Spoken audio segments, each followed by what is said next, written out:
How does an engine computer know your thermostat's gone bad? There's not even any electronics tied to it. We're going to show you how that works today and answer the question, is a Dodge Dart a good car to buy? Let's find out.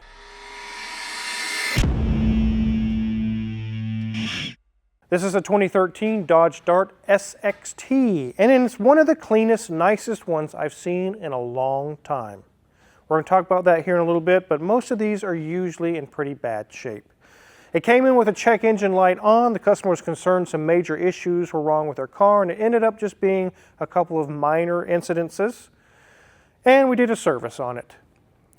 So before we dive into how an engine computer can know a non-electronic thermostat has failed, let's take a look around this thing. I do like the styling on the Dodge Dart. I think they're a decent looking car, especially when they've been taken care of. They have kind of a race inspired, like it's going down the road really, really fast, even though it's not. So we have some 17-inch aluminum alloy wheels. We do see maybe a truck or a Jeep or something white in color dinged their door. That's unfortunate. As we come around to the back, you can see that the styling in the back, it looks really nice. It kind of looks like the Dodge Chargers, where the taillight goes all the way across the top there. It's SXT model. Otherwise, the paint shows well and really pretty good condition. Let's go ahead and open the hood. So here we are under the hood, and we see we have our 2-liter VVT is what it's called.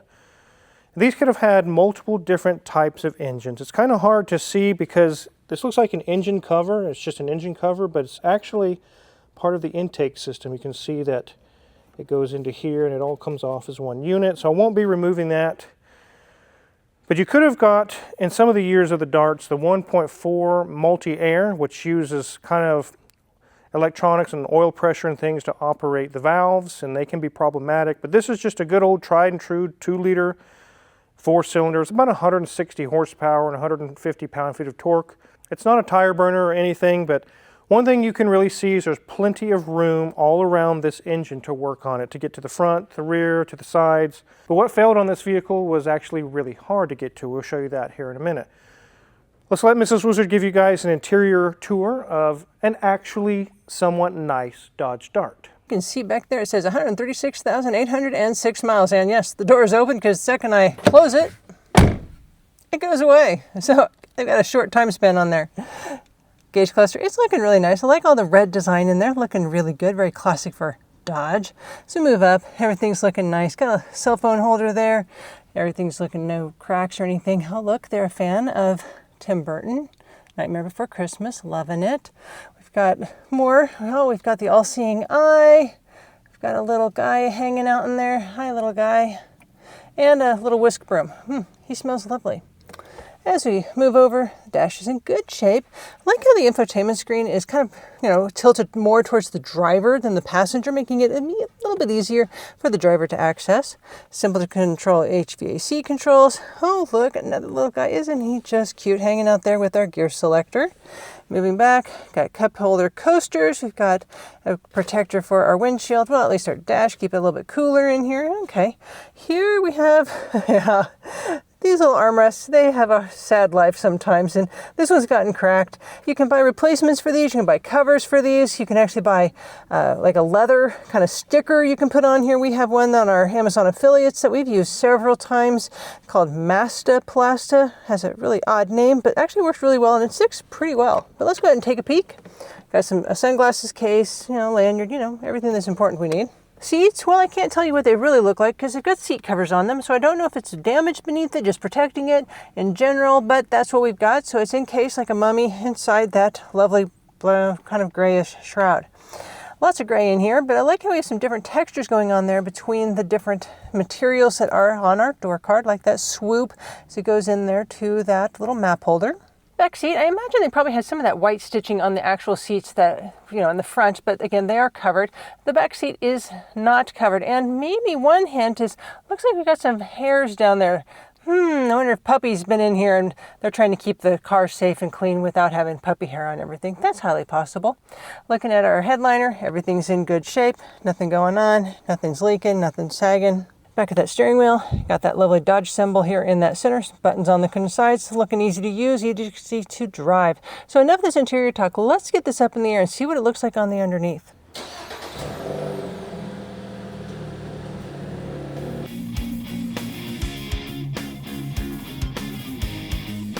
So before we dive in, some of you might be thinking, oh, this is junk Stellantis, it's garbage. It's actually not. This was only made 13 to 16, and this is during the Fiat years, Fiat Chrysler. This is not Stellantis yet. This one, keep in mind, has about 130-something thousand miles on it. Really is pretty nice under here. I do see, however, right here, we're going to have to reattach this little belly pan. The bolts have been ripped out. They probably backed up in a stall or something, and it kind of caught it, and unfortunately ripped it there. Here's our transmission. We did service it. It's right at the fine line whether or not we would service it. So like I've mentioned in the past, 125, 30, maybe 40,000 miles, that's kind of where we draw the line, especially at 150 on transmission services. If they're getting close to 180, 200, 250, we won't touch the transmission. Luckily, we did this just in time. The fluid came out, it was black. It wasn't burned, it was just really black. It was used up. So we did get fresh service on that. And unlike your engine where if it gets worn out, you can put a little bit thicker oil. There's the idea, go up to a higher weight of oil. You can't do that in a transmission. They have fixed fluid. It takes a certain fluid and it has certain specifications, and that's pretty much it. So we do see our radiator and everything here is not leaking. Here's some coolant pipes. Nothing's leaking, guys. The transmission is dry, the engine's dry. There's tiny, I don't know what this is. Maybe when they did an oil change, it spilled on here, but it's hardly worth mentioning. Really good. I do see that some of this mesh has been scraped on this flex joint on the exhaust. So I'll just leave that like it is. Our brakes are about 70% remaining. CV boots are good. And our sway bar links are not loose. Nothing loose there. Brakes are about 70%. CV boots are good. Everything looks really good on here, guys. It's almost like looking at a Toyota or something. I can tell that it's been maintained, except for some of the scrapes and things on it. So that's all good, nothing loose there. So you guys are probably thinking after this joint you should see a catalytic converter down this way, but that's the thing I want to show you guys is a lot of modern cars have the exhaust manifold and the cat all welded together as one unit. Take a look. That's all one unit. You're not going to just cut and weld on a cheap universal cat on that. It's all part of the exhaust manifold, and they can be $500 to $1,000 depending on what make and model of car you have. Luckily this one has no trouble, but this one would be really hard to steal if you wanted to steal a cat. But they didn't make it that way to prevent stealing or whatnot. That really wasn't a big issue back then as it is now. It's better for packaging. They don't have to fit it right under the floorboard, just kind of up there, and all one unit. As we go back, you can see obviously there's no cat here, just a resonator chamber. Here's our fuel tank. If we had to drop this fuel tank and work on it, we would have to remove the exhaust because it goes right through kind of almost the middle of it, not exactly the middle. This is a front-wheel drive car only, so we don't have no differential or anything back here. Sway bar link is not loose. Struts are not blown. The brake pads are about 50% remaining. Nothing loose. Look how simple this is, guys. It has a lower control arm, kind of an upper guide arm, and then here is the knuckle itself. It kind of mounts to this over here. So there's 3 items, as opposed to some of our Mercedes and BMWs. They literally have 5 and 6 and 7 different arms going on. This just has 2 arms and a big knuckle. We go to this side, nothing loose there. Brakes are 50%, nothing loose there, and our strut is not leaking. So we've heard of 2-into-1 exhaust, but this one is 1-into-2. They try to make it look sporty with the SXT package. There's 1 pipe going into this big muffler and 2 going out. So it looks like it has dual exhaust all the way back, but it's just right here at the muffler only. Let's check the date codes on those tires. So here we see 4 of 23, so they're only a couple years old or so. They got some good tread on them. They're like new. So for the most part, this person obviously takes care of their car. It is in such good shape. It's not leaking all over the place. It's been maintained. And when we presented the transmission service, they didn't even bat an eye. They said, yes, please do that. I'd like to get that done.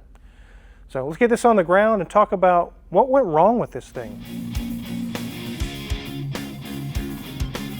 The customer did bring it in and said that they really didn't have any symptoms, but the check engine light was on. They wanted to make sure nothing serious was wrong. Like I mentioned at the beginning of the video, it wasn't a thermostat issue, but it was the check engine light that led to that. Not any symptoms. It didn't have any issues like it wasn't getting warm or it was getting too hot. It just had a check engine light on only. Well, what's the problem? So here's our code that we had, P0128, coolant thermostat, temperature below regulating temperature. But how does it know that? There's no wires going to the thermostat. There's no sensors. How does it know that? It uses math, algorithm. In a certain amount of time, we should be at a certain temperature. And if it's not, then it can be deduced that the thermostat's not doing its job or it's stuck open. And that's bad for one reason: government emissions. Maybe your thermostat's working fine. It's just getting old and it's a little slow. Boom, your check engine light's going to come on because it should be getting up to temperature at a certain amount of time in order to reduce emissions. If it's not, it's going to throw the light on and say, hey, something's wrong. And it is kind of nice to have that happen because it lets you know your thermostat is getting old. It's not doing as good a job as it should be. Now here's the one that came out of the vehicle. And you can see that on some models they could have had an electronic thermostat. But this one didn't. It's just plugged off. There was no plug. There's just a standard old thermostat inside of here. It does have a temperature sensor which it uses to monitor what's going on with this thermostat, but it was stuck open. It's kind of hard to see in there, so I have some others I can show you. And by the way, when you buy a thermostat for these Dodge Darts on the 2.0, you don't get just the thermostat. You buy this whole assembly or you don't get a thermostat. It's this whole block. It's kind of built and molded together. You can't really replace just the individual pieces. Now here's one out of another vehicle. I'm not sure what vehicle, but you can see the rubber seal is starting to come apart, and it can actually wedge it open and allow coolant to get through when it shouldn't. And I've seen these actually wedge way open, and it never gets hot enough to have nice hot heat on a cold day. So you can kind of see that there. And on this other one, you can see that it's stuck open mechanically. I can even put my screwdriver through it. It would take a really long time for this vehicle to warm up because it's not closing all the way. Now in the past, I've worked on cars like Buick LeSabres with the venerable 3.8 or your grandpa's Chevy 350. You can do a thermostat in 10 minutes. I mean, it's 2 bolts, pop it off, you might lose a little coolant, pop the new one on, new gasket, refill the antifreeze, done.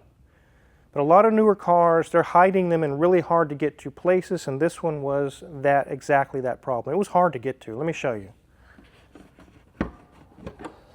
So you can see a red colored connector, and right under there is our thermostat, and there's pipes and hoses and all kinds of things running in the way that first has to be removed to even get to it.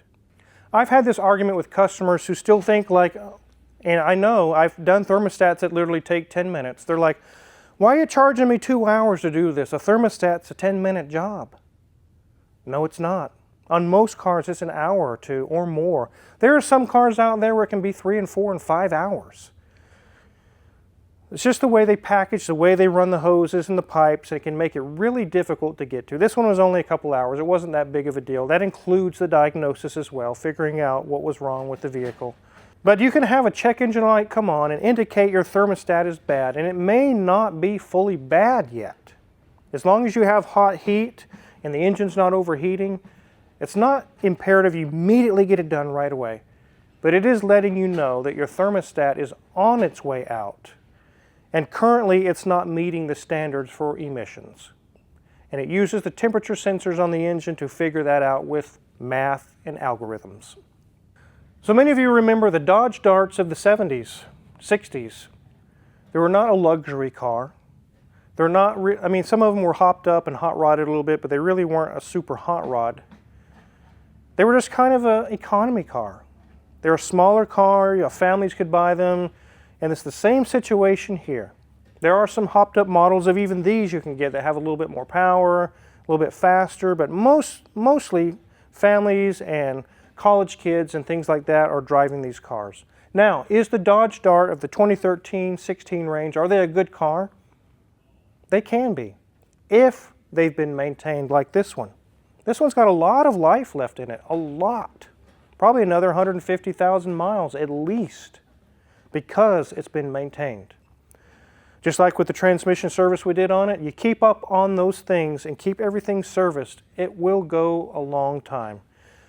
Now, it may not reach the goal of like a Toyota or a Lexus 4 and 500,000 miles, but you can get quite a bit out of these. However, the problem is, because they're so cheap, because they're so plentiful, these sadly are never maintained very well. And it's kind of sad because the cars could go quite a ways, but people kind of just, I don't know why, they kind of drive them into the ground. You can go to any corner store, any corner in America, you're probably going to come across a Dodge Dart. There is millions of these things on the road. They're everywhere. I would say half of them have been abused pretty hard. The other, a quarter, they're doing okay. And then there's the top quarter, which is this one. They have been maintained very well. If you want to buy one of these for a college kid or a high school kid or whatnot, if it's been maintained like this one, it can be a good buy. They're not super expensive. They're easy to work on. The parts aren't terribly expensive. They can, in fact, be a good buy. And it was made before Stellantis took over and before the Stellantis craziness happened. I saw a thing on Facebook the other day that Dodge is down to 2 vehicles, a Durango and the Charger. That's it. There is nothing else for sale. Now we do have Ram trucks. It kind of is Dodge, but they're their own brand now. I guess they just call it Ram. It's not a Dodge Ram. But as far as other vehicles in the trucks, they have the Durango and the Charger. And I was like, man, what's happening with American companies today? And I think Ford has even mentioned that they're going to be doing like the trucks, and I don't even know if they're doing the Mustangs much longer, but they don't have a ton of models. They just have a few. That's it. Which, you know, Wizard, actually might be a good idea. Instead of focusing on too many bad designs, maybe focus on 1 or 2 really good ones. Yeah, find the ones that sell well and they're doing well and they're reliable and just sell those only. It is kind of a good thing, but if you're looking for a certain brand and you go to the dealer and you're looking for all these different options, now you don't really get them. You get a few. You got this, this, or that. That's it. So I don't know where we're going to go with that, but I just thought that was kind of sad. The history of Dodge or Chrysler Motor Company is down to basically 2 vehicles left. I really do enjoy working on cars. Obviously, I'm in this line of business. This is what I do. But I wish sometimes, and I'm sure you guys out there could vouch with me, they wouldn't design them so difficult or so chintzy or so cheap to work on. Back in the 1950s, you could stop at any service station. You could go Route 66 out west somewhere. You could stop at any service station, they could fix your engine and probably have it done by the end of the day. That's not happening today. They're so complicated and the parts are very hard to come by, or if you do find them, there's 2 days shipping to get it, even from your local parts stores. It's not the same anymore, guys. It's kind of sad. So we got the thermostat replaced. This car is currently happy. The computer's happy. The transmission's been serviced. It's ready for many more miles ahead. We'll get this car back to the customer, but before it left, I wanted to get a video out to you guys to let you know, is the Dodge Dart a good car or a bad car? And it's kind of a gray area. It's kind of good, but it's not a piece of junk either. They just get a bad rap, I think. And to show you how a computer figures out your thermostat is dying with no other electronics or wires going directly to the thermostat. That's how it does it. So if you're curious what kind of tools we use to work on this Dodge Dart or any other car in the shop, check our Amazon affiliates link in the description below. We get a small cut if you purchase anything there, and we really appreciate it. And make sure to hit the subscribe button because there's many more videos to come. Thanks for watching.